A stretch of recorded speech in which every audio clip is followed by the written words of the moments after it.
After the unprecedented October 7th attack on Israel, which resulted in the deaths of 1,200 people, Indian Prime Minister Narendra Modi, along with others, condemned the attack and expressed solidarity with Israel. The approach of the Modi government in the subsequent days and weeks set it apart from numerous non-Western counterparts. Most notably was how India abstained from a UN resolution on October 27th, which called for a humanitarian truce. India's approach left some observers confused.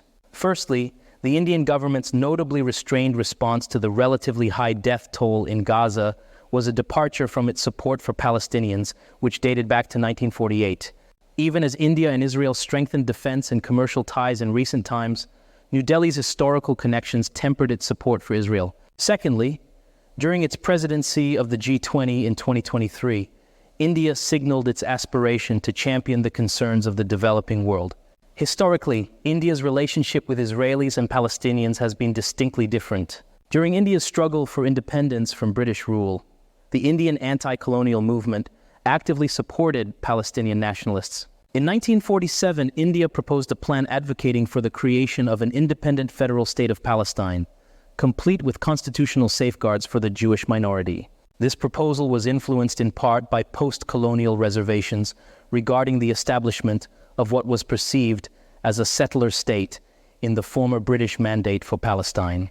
Consequently, when the UN General Assembly passed a resolution in 1947 recommending the establishment of Israel alongside a Palestinian state, India stood out as one of the few non-Arab countries that voted against the measure. India's first Prime Minister, Jawaharlal Nehru, and the Indian delegation expressed reservations about the partition plan.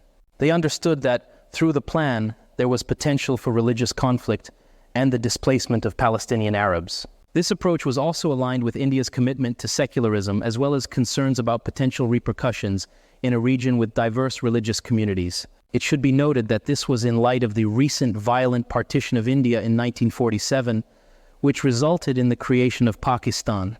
This partition was accompanied by large-scale migrations of people between the two newly formed nations, leading to communal violence, mass killings, and displacement. The religious and communal violence during this period resulted in significant loss of life and property. India officially acknowledged Israel in 1950.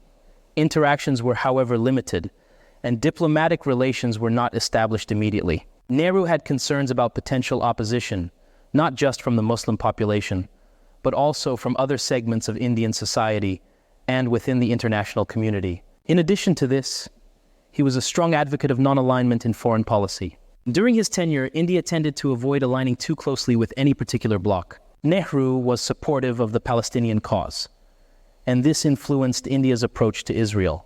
During this period, India aimed to position itself as a champion against colonialism and sought to express solidarity with newly decolonized Arab states. This diplomatic move was influenced by the manner in which Pakistan courted these states. In its earlier years, Pakistan used to seek close ties with Arab nations and was active in expressing solidarity with Arab causes. Even with this being the case, India became the first non-Arab country in 1974 to recognize the PLO as the sole and legitimate representative of the Palestinian people. India continued its diplomatic milestones by becoming the first non-Arab country to recognize the State of Palestine in 1988. This was following its proclamation by the PLO. 1992 marked the opening of the Israeli embassy in New Delhi. With the conclusion of the Cold War and the approaching Oslo Accords, there was a newfound aim to fostering reconciliation between Israel and the Palestinians. The end of the Cold War created a more conducive global environment for countries to reassess their foreign policies. India's decision to establish full diplomatic ties with Israel was part of this broader trend. It opted to abandon its policy of maintaining a measured distance from Israel. Since then, the relationship between India and Israel has progressed steadily, particularly in the realm of defense cooperation. A pivotal moment occurred in 1999 when India engaged in conflict with infiltrators backed by the Pakistani military in the Kargil region. During this conflict, Israel demonstrated readiness to supply India with arms and ammunition. This was a significant development in bilateral relations. In recent years, India has consistently purchased approximately $2 billion worth of weapons annually from Israel. India became the Israeli defense industry's largest foreign customer. Modi's victory in 2014 accelerated the Indo-Israeli rapprochement.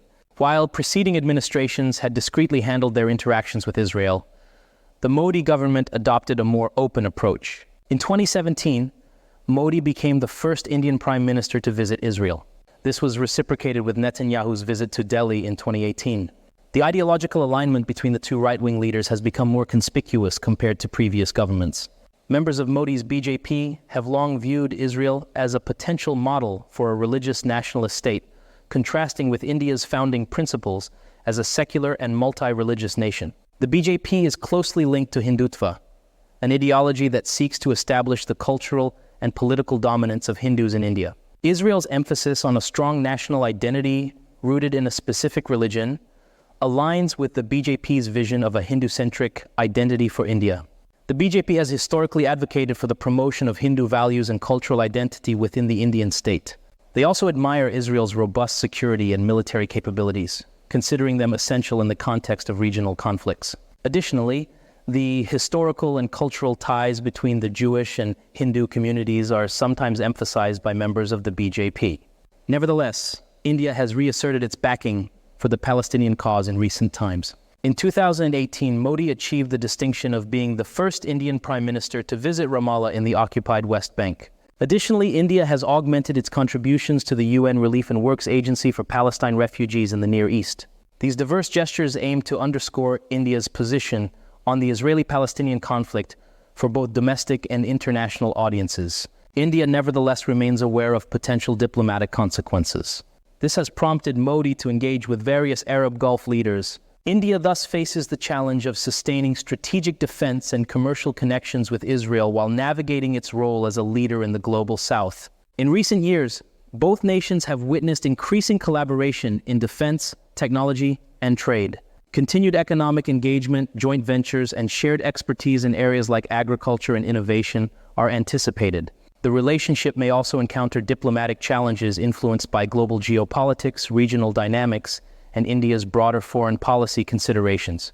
As both countries navigate evolving geopolitical landscapes, the Israel-India relationship is likely to be shaped by a combination of strategic interests, diplomatic choices, and shared objectives on the international stage.